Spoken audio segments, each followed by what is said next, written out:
It started recording by itself. Oh my goodness. AI is scary. Anyways, okay. Um, that was really weird. How did that happen? Okay, whatever. Good morning. Oh my god, I'm so thrown off. Uh,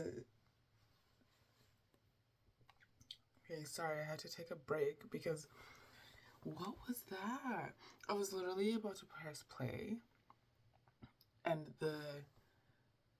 I was doing this with my hair to like make it, because like, I'm always playing with my hair. And then it started recording. I saw this little thing in the corner of the screen and then it just started recording. That's so weird.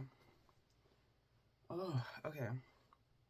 Anyway, uh, I lost my train of thought. Okay, it's like 6:45 in the morning, I think.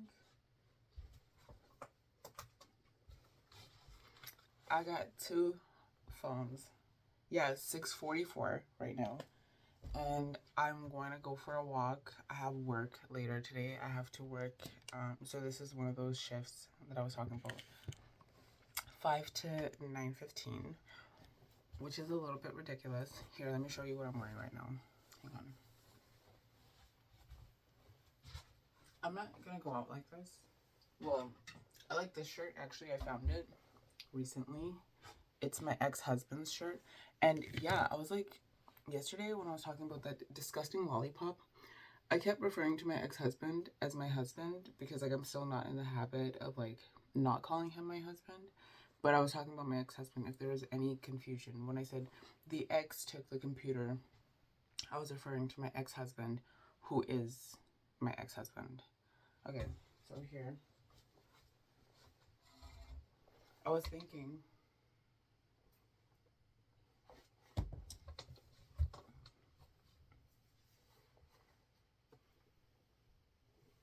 these like shorts.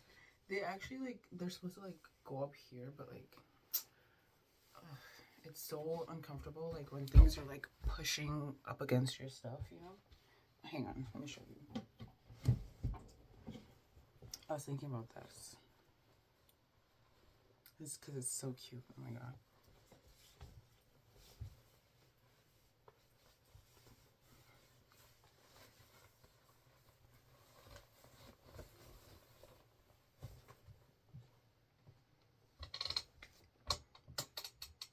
A skirt, but like tuck it in.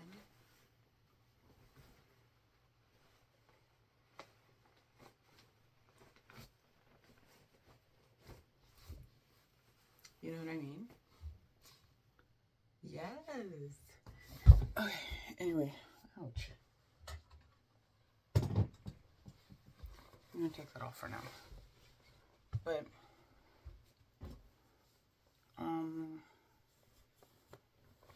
yeah. So I'm gonna go for a walk because like I need it. Oh yeah, I ended up going to the library yesterday and printing off those things. I'm so warm now with all that activity. Um, it costs. Excuse me. It costs $5.50 to print out like all the stuff that I needed, and it's like bothersome to me because $5.50 is like a lot, or 40 cents, $5.40. Because like I know the other day I was like, I spent 40 cents of like, what was that, yesterday? Yeah, like it's just not great. But anyway, I did something bad yesterday. I'm not gonna indulge, but I just want you to know nobody's perfect. And um allegedly, when people are put in certain positions, no, we're not gonna get into it. We're not gonna get into it. But yeah, I just need to like get up and out of bed. Like I woke up at 5:38 or something like that. Like, I have the hardest time actually going to sleep, and then I wake up super early. I mean, it's just like what do I do, you know? I remember when my ex-husband and I first split up, not even like then, before that, when I quit my job, because like I had like the misconception that it was like my job that was burning me out. It was actually like the marriage that was burning me out. And so I quit that.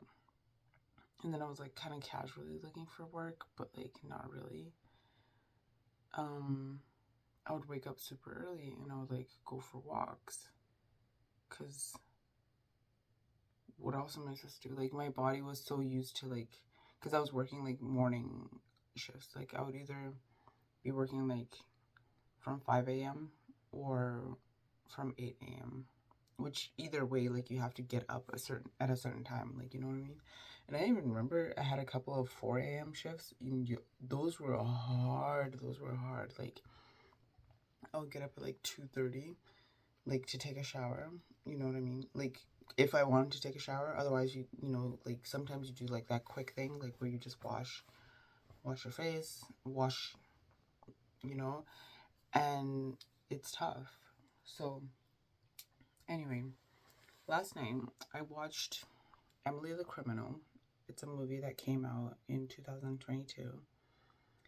And I've watched it like multiple times this year.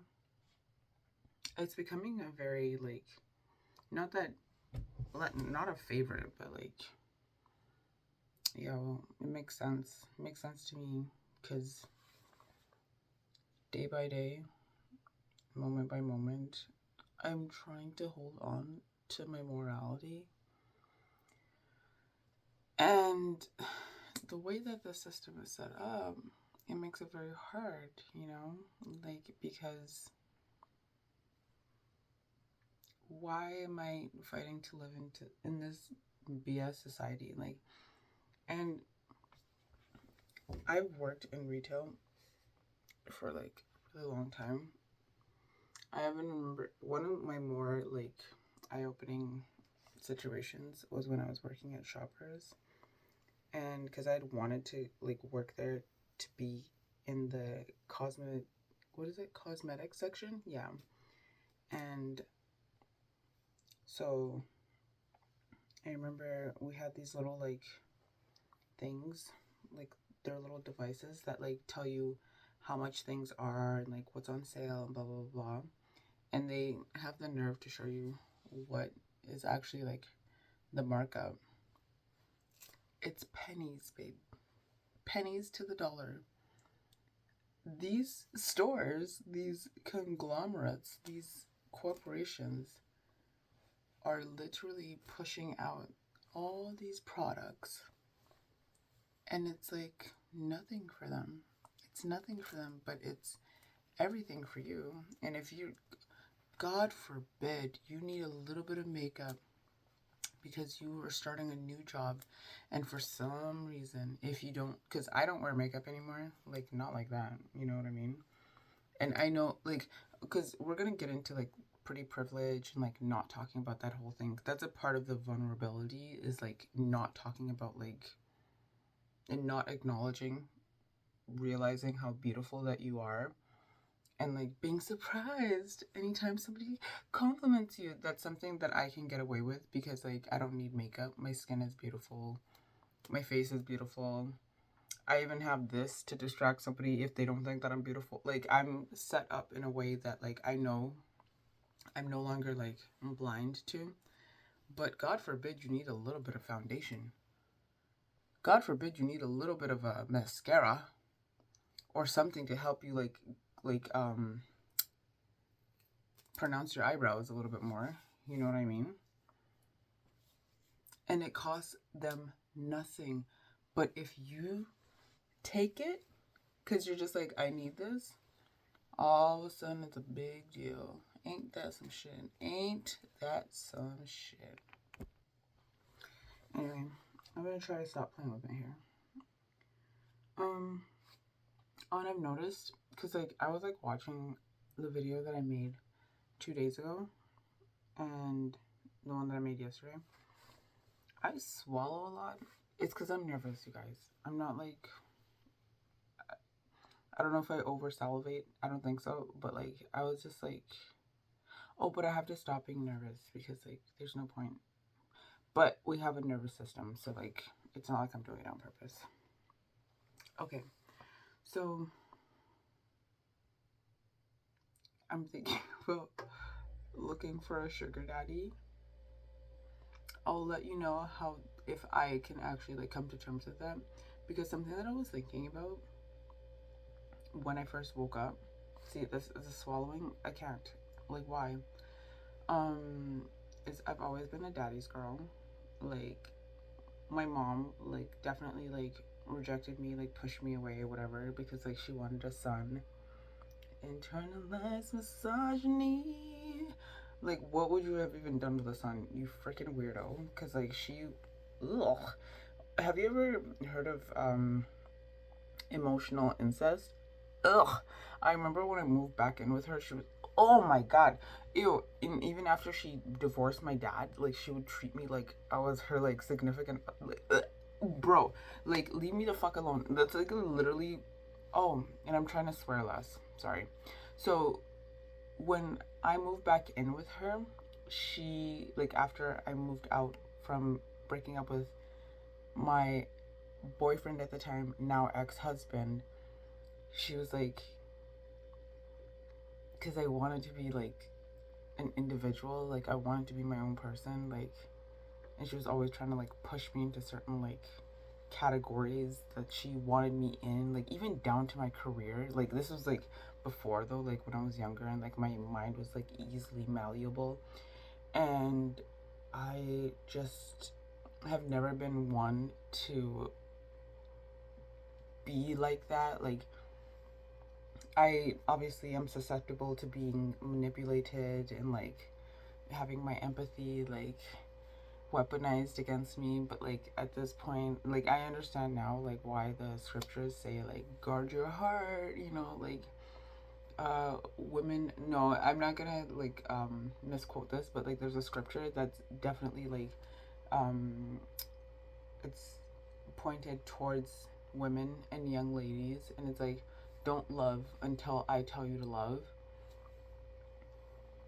Yeah, I should have caught on to that, but like she's always been like so like weird about that kind of stuff. So I'm so glad that the Most High did not give her boys, because like, ugh, we would be like 2, 3, yeah, like 1, 2, 3. Because I don't, if I was a guy, I would try to be like respectful.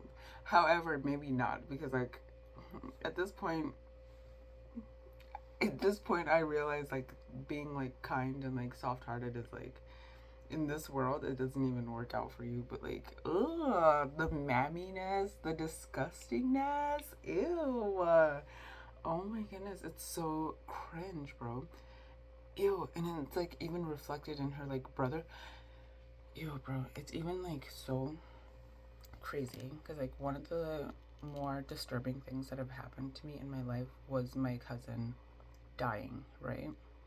And it's like, even, it's so surreal to like think about, and it's so surreal to talk about, because like even right now I'm just like, and I know it's not true, so I'm not having like a psychotic break, but like it's almost as if he's still alive, but like I know that he's not here. And I remember how she used to talk about him, and she used to compare me to him. And if you're a parent and you're comparing your children to like other children or other people or whatever, that's already messed up in itself. But like to try and pit people against each other is even like stranger. It's like, work on your own stuff, you know what I mean? And I remember like actually waking up to the fact that it wasn't even just about me at that point. It was about the fact that he was a boy. And it's just like, it's so weird. And then died like on his own volition. Like, you know about ODs? Y'all know about overdosing? Yeah.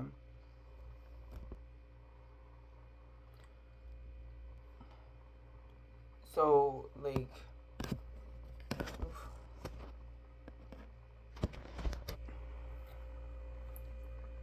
that's not fun. That's not good. Obviously, like people don't get into I would say maybe like 1%.